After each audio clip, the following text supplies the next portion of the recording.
जय हिंद साथियों, जैसे कि आप सभी ने थंबनेल पर देख लिया होगा कि 15 नंबर पर जो है आपका ग्रुप डी में सिलेक्शन होने वाला है। और वैसे जो है अभी अप्रेंटिस ईस्टर्न रेलवे की तरफ से जो है एक न्यू वैकेंसी निकाली गई है, जिसकी टोटल ऑफ पोस्ट 3115 पोस्ट निकाली गई हैं। तो आज की इस वीडियो में हम जानने वाले हैं कि अप्रेंटिस क्या होता है और इसका फ़ायदा आपको कैसे मिलने वाला है, और रेलवे ग्रुप डी में जो आपका 15 नंबर से सिलेक्शन कैसे होने वाला है। तो बात करते हैं यहाँ पर हम अप्रेंटिस की, कि जो अप्रेंटिस है वो होता क्या है।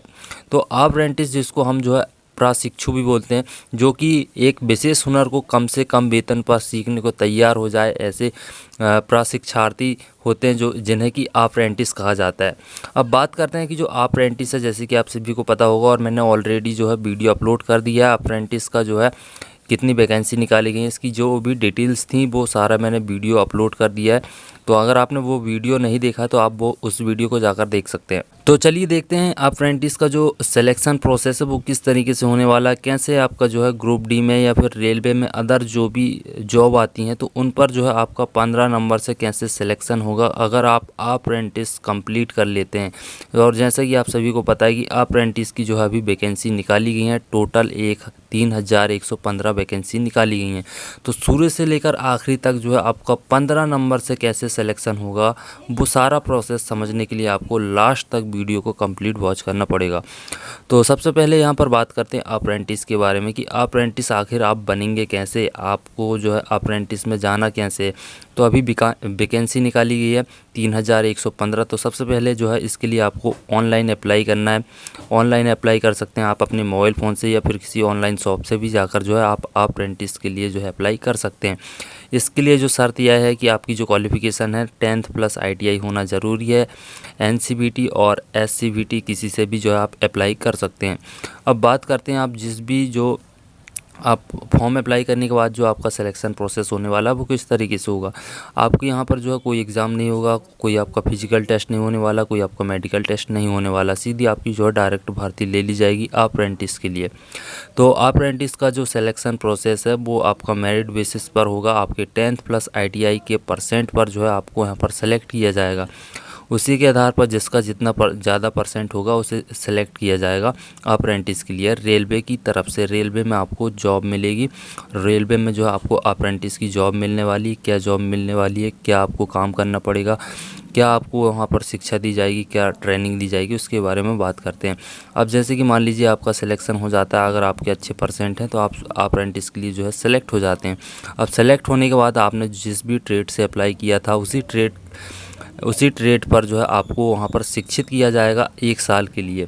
1 साल तक जो है आपको वहाँ पर ट्रेनिंग दी जाएगी। उसी ट्रेड के बेसिस पर, उसी विषय पर आपको जो है ट्रेनिंग दी जाएगी जिस ट्रेड पर जो आपने अप्लाई किया था।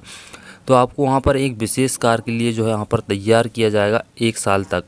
उसी के साथ साथ जो है आपको ट्रेनिंग के साथ साथ आपको सैलरी भी मिलेगी। सैलरी आपकी जो है 10 से 15 हज़ार के बीच में आपको मिलने वाली है, ठीक है। अब जैसे ही आप 1 साल की ट्रेनिंग कंप्लीट कर लेते हैं अप्रेंटिस की रेलवे की तरफ से, तो आपको जो है सैलरी भी मिलेगी प्लस आपको ट्रेनिंग भी मिलेगी। अब जो है आपको 1 साल की ट्रेनिंग कंप्लीट करने के बाद फिर आप जो है रेलवे आपसे एक एग्ज़ाम लेगा। एग्ज़ाम आपका जो भी ट्रेनिंग रहा होगा उसका एक एग्ज़ाम लेगा। एग्ज़ाम को पास करने के बाद जो है आपको रेलवे एक सर्टिफिकेट प्रोवाइड कराएगा, नेशनल अप्रेंटिस सर्टिफिकेट। अब मान लीजिए कि रेलवे की तरफ से कोई न्यू वैकेंसी निकाली जाती है, रेलवे ग्रुप डी या फिर NTPC हो गया या फिर रेलवे में अदर ऐसी कोई भी पोस्ट निकाली जाती है, ठीक है। तो उसकी जो भी पोस्ट होगी, टोटल पोस्ट, उसका 20% पोस्ट रिजर्व होगी सिर्फ और सिर्फ अप्रेंटिस वालों के लिए। मान लीजिए 1 लाख पोस्ट निकाली जाती हैं तो 1 लाख पोस्ट का जो है 20% पोस्ट रिजर्व होगा सिर्फ और सिर्फ अप्रेंटिस वालों के लिए। मान लीजिए रेलवे ग्रुप डी की तरफ से 1 लाख पोस्ट निकाली गई हैं, तो इसके लिए जो है अप्रेंटिस वाले भी अप्लाई करेंगे और जो नॉर्मल जिन्होंने अप्रेंटिस नहीं किया हुआ है रेलवे की तरफ से वो भी इस फॉर्म के लिए अप्लाई करेंगे और एग्ज़ाम भी दोनों देंगे। अब जो जिसने अप्रेंटिस नहीं किया है और वो रेलवे ग्रुप डी का एग्ज़ाम देता है और मान लीजिए उसके जो है 60 मार्क्स आते हैं, और जिसने अप्रेंटिस किया है उसके यहाँ पर जो है 40 मार्क्स आते हैं मान लीजिए, या फिर आपके जो मार्क्स हैं वो यहाँ पर 30 मार्क्स आते हैं, ठीक है, रेलवे ग्रुप डी पर। अब अप्रेंटिस वालों ने जो एग्ज़ाम दिया होगा अप्रेंटिस का, तो उसका जो 1/3 मार्क्स है वो आपके रेलवे ग्रुप डी वाले नंबर पर जोड़ दिए जाएंगे। जैसे कि आपके अप्रेंटिस पर जो है 75 अंक थे, तो 75 का जो 1/3 मार्क्स है 25 अंक, तो 25 अंक से जो है आपके ग्रुप डी वाले नंबर पर जोड़ दिए जाएंगे। तो यहाँ पर जो आपके मार्क्स हैं वो यहाँ पर जो है 55 मार्क्स हो जाएंगे टोटल रेलवे ग्रुप डी पर। ठीक है, तो यहाँ पर जो है आपका कम से कम नंबर पर जो है रेलवे ग्रुप डी हो गया या फिर अदर ऐसी कोई भी पोस्ट है जिस पर आपका कम नंबर पर भी लाकर जो है सिलेक्शन हो जाता है, अगर आप एक बार जो है रेलवे की तरफ से अप्रेंटिस कर लेते हैं।